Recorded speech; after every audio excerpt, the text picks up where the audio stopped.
Good morning, boys and girls. This is your math e-learning lesson for Friday, May 15th. Today you have your math test, 26B. I'm just going to go over it with you. Okay, number one, if Russ can fill one order in 12 minutes, how many hours will it take him to fill 20 orders? So please make sure you're paying attention to the fact that it takes 12 minutes for one order, and then you're trying to figure out how much time it takes for 20 orders, but then you want to make sure that you give that answer in hours. So you're going to be starting out figuring out in minutes, and then you're going to have to convert to hours. 2A and B, looking at the area of this rectangle and then also the perimeter of the rectangle. Make sure your answers are labeled for A and B. Make sure you use proper labels too within your answers. Number 3, Blake grew 416 tomatoes. If he sold 7/8 of what he grew, how many tomatoes did he not sell? Okay, not sell. So pay attention to that. This is fraction of a group, but then it's asking for about how many tomatoes he did not sell. Number 4, find 4 equivalent fractions for 3/4, and they tell you they want you to multiply by 2/2, 3/3, 4/4, and 5/5. Please make sure that you give all 4 answers there. Number 5, Nicolette's 5 ribbons are 8, 8, 9, 13, and 17 inches long respectively. What is the average length of her ribbons? So you're looking for the average.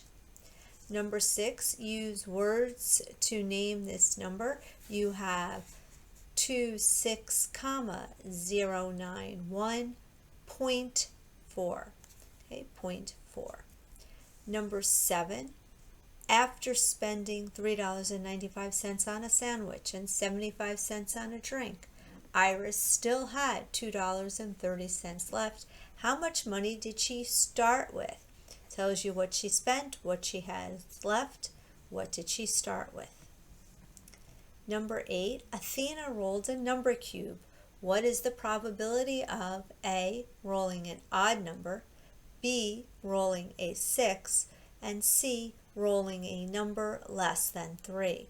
You have 3 parts. Please make sure your answers are labeled A, B, and C. Number 9. The first rabbit was half the weight of the second rabbit. The second rabbit was 6 pounds heavier than the third rabbit. If the first rabbit weighed 5 pounds, what was the total weight of all 3 rabbits?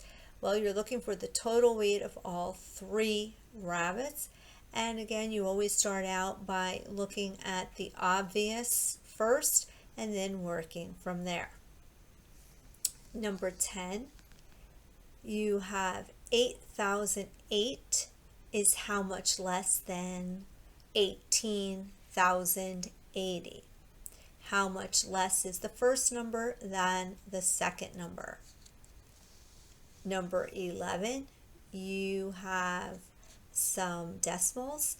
You're adding and subtracting. Remember what you know about parentheses, doing the work in parentheses first. Also, when working with decimals, make sure you remember to line up those decimal points. Filling in circles where you need to, filling in zeros where you need to, because sometimes with the decimals, it will be necessary to do some trading, regrouping, and you're going to need those zeros so that you don't get an incorrect answer. Then numbers 12 and 13, you're working with fractions that have like denominators.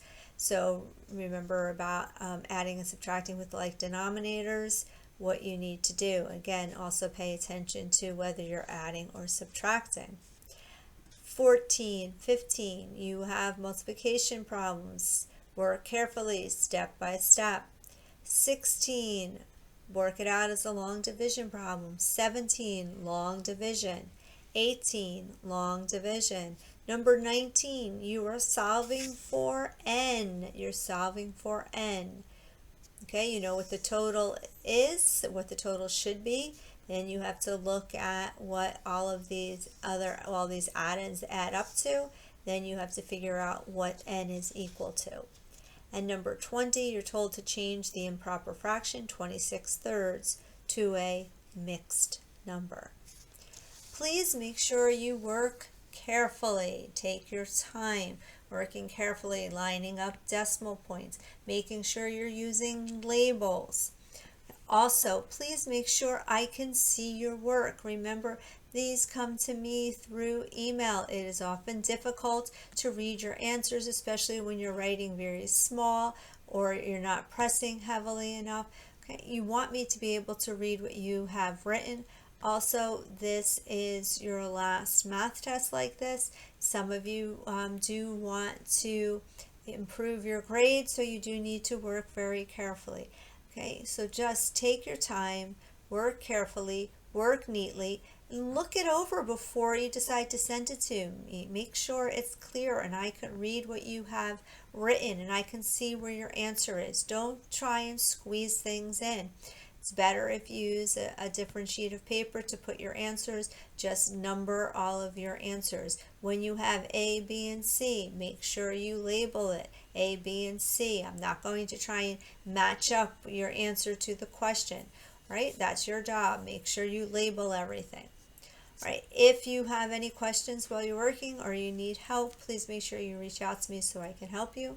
And then don't forget, you want to be spending some time on extra math or IXL, whatever it is you're currently working on. Okay, again, you know where to find me if you need me. All right, good luck. Talk to you later.